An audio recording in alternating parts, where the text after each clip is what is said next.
Hey guys, welcome back to my channel Bongbalika পুবালিতে অনেক দিন পর আপনাদের সবাইকে ওয়েলকাম। আজকে আমরা বেরিয়ে পড়েছি বারাণসীর খুব কাছে একটি সুন্দর অফবিট এরিয়ার উদ্দেশ্যে।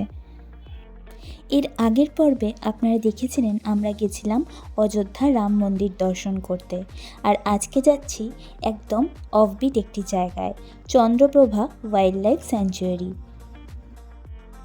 চারিদিকে ছোট ছোট সবুজ পাহাড় এবং সুন্দর রাস্তা দিয়ে আমরা এগিয়ে চললাম স্যাংচুয়ারির উদ্দেশ্যে। বারাণসী থেকে মাত্র 2-3 ঘন্টার মতো দূরত্বে এত অপূর্ব একটি জায়গা আছে, না আসলে সত্যিই জানতে পারতাম না।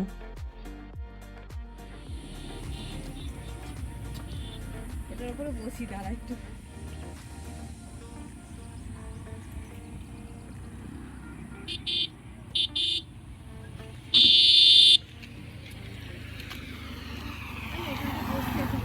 বেনারসের এত কাছে এত সুন্দর জায়গা আছে, মানে সত্যি এখানে না আসলে বুঝতে পারতাম না। সাইডটা দেখো, জাস্ট আমরা 9:30টায় বেরিয়েছি, এখন 11:30 বাজে।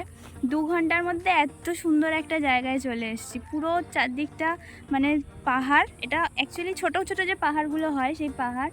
কি দারুণ দারুণ পাখি রয়েছে, আর রাস্তাটা খুব সুন্দর চারদিক। আমি যেন গাড়ি দাঁড় করাতে বললাম, একটু কয়েকটা ছবি তুলবো, একটু ভিডিও করার জন্য জায়গাটা। বারাণসী থেকে 70 থেকে 80 কিলোমিটার দূরে চন্দৌলিতে রয়েছে এই স্যাংচুয়ারিটি। এখানের গেটে রয়েছে টিকিট কাউন্টার, সেখানে পার পারসন 30 রুপিস, এবং যদি কার পার্কিং থাকে সেক্ষেত্রে 50 রুপিস লাগে। এই স্যাংচুয়ারিতে লেপার্ডস, সম্বর ডিয়ার, নীলগাই এবং নানা রকমের অ্যানিমালস রয়েছে। তার সাথে রয়েছে 150-রও বেশি প্রজাতির পাখি। আর তার সাথে এখানকার যে মেন অ্যাট্রাকশন সেটা হলো এখানকার দুটি সুন্দর ওয়াটারফলস, দেবদারি এবং রাজদারি ওয়াটারফলস। বিশেষ করে মনসুনের টাইমটা এই দুটি ওয়াটারফলস প্রচণ্ড সুন্দর দেখতে লাগে। জুলাই থেকে ফেব্রুয়ারি এর টাইমিংটা খুব সুন্দর দেখতে লাগে, সেজন্য আমরা জুলাইতে গেছিলাম এই জায়গাটায়। দেবদারি ওয়াটারফলস, এইখানে আমাদের গাড়ি রেখেছে, আর এইখান দিয়ে নেমে আমরা এই জায়গাটায় এলাম। এখান থেকে ফলসটা ওই যে দূরে ওই জায়গাটায়, ওটা ওয়াচ টাওয়ার থেকে ভালোভাবে দেখতে পাবো ফলসটা। এখানটা দেখো, এখানে এই পাথরের মানে পাহাড়ের এই পাথরের খোদাইগুলো, ওইগুলো বেশি সুন্দর দেখতে লাগছে, প্রচণ্ড সুন্দর। এটা যখন আরও বৃষ্টি হবে, এই পুরো জায়গাটা দিয়েই ফলসটা পড়বে। এই যে এইখান দিয়ে দেখা যাচ্ছে ফলসটা, এটা এই ওয়াচ টাওয়ার থেকে আরও ভালোভাবে দেখা যাবে।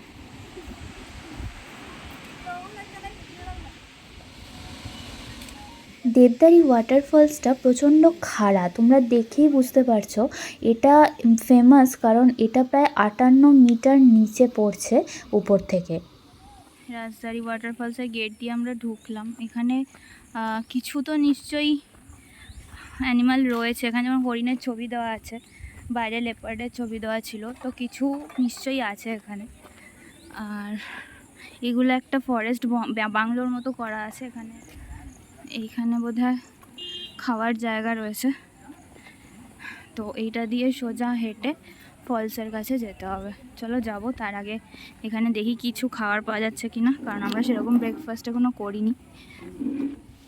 তখন প্রায় 12:30 বেজে গেছিলো, তো সেরকম কিছু খাবার আমরা পাইনি। ডিম টোস্ট আর কোল্ড ড্রিঙ্কস খেয়ে আমরা হাঁটতে হাঁটতে চলে এলাম এই ফেমাস রাজদারি ওয়াটারফলস দেখতে। এটা ভীষণ ওয়াইড এবং স্টেপ বাই স্টেপ এটা নেমেছে, এই জন্যই এটা ফেমাস। এখানকার বিভিন্ন রকম সিনেমা সিরিয়ালের শ্যুটও হয়েছে বলে শুনলাম। होटल में नाम मत लीजिएगा। नहीं नहीं, बिल्कुल भी नहीं। वो सीधा बोलेगा हम जहाँ बोल रहे हैं वहाँ चले जाइए। ফলস দেখে ফিরে আমরা প্রচণ্ড এক্সস্টেড এবং টায়ার্ড হয়ে গেছিলাম, কারণ জুলাই মাসে যথেষ্ট গরম ছিল। আর তারপরে আমাদের সাথে একটা প্র্যাঙ্ক হয়েছে বলতে পারো, কারণ আমরা দেখলাম যে গাড়ি পার্কিংয়ে আছে, আমাদের গাড়ি খোলা, অথচ আমাদের ড্রাইভার দাদা ছিলেন না। প্রায় আধ ঘন্টা পর ওনাকে আমরা খুঁজে পেয়ে তারপরে আবার বারাণসীর দিকে যাত্রা শুরু করি। বারাণসী ফেরার পথে আমরা গেছিলাম রামনগর ফোর্টে, যেটা খোলা থাকে সকাল 10টা থেকে বিকেল 5টা পর্যন্ত। ফোর্টে ঢোকার মুখে রয়েছে টিকিট কাউন্টার। টিকিট কাউন্টারে পার পারসন 20 টাকা করে নেওয়া হয় ফর ইন্ডিয়ানস। আর এখানে মিউজিয়াম রয়েছে। মিউজিয়াম সকাল 9:30 থেকে বিকেল 5:30 পর্যন্ত খোলা থাকে। আপনারা ভিজিট করতে পারেন। পুরো ফোর্টটা ঘুরতে মোটামুটি 1.5 থেকে 2 ঘন্টা মতো টাইম লাগে। তো বড় এরিয়া জুড়ে রামনগর ফোর্ট, এটা বাইরেটা। অন্দরমহলে তো ঢুকতে দিচ্ছে না। আরও এর ভেতরে আবার অন্দরমহল আছে, সেখানে তো নো এন্ট্রি। এটা এখন মিউজিয়াম মতো করে দিয়েছে। 1750 সালে রাজা বলবন্ত সিং এই ফোর্টটি নির্মাণ করেন। দুর্গটি মুঘল এবং রাজপুত স্থাপত্যের একটা মিশ্রণ, যা চুনার বেলেপাথর দিয়ে নির্মিত।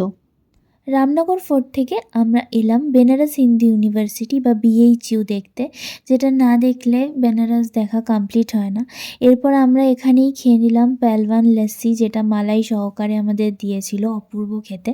এরপর আমরা কিছুক্ষণের জন্য আসি আমাদের হোটেল রুমে। সেখান থেকে ফ্রেশ হয়ে তারপরে আমরা চলে যাই গঙ্গার ঘাটে, যেটা হলো বেনারসের মূল আকর্ষণ।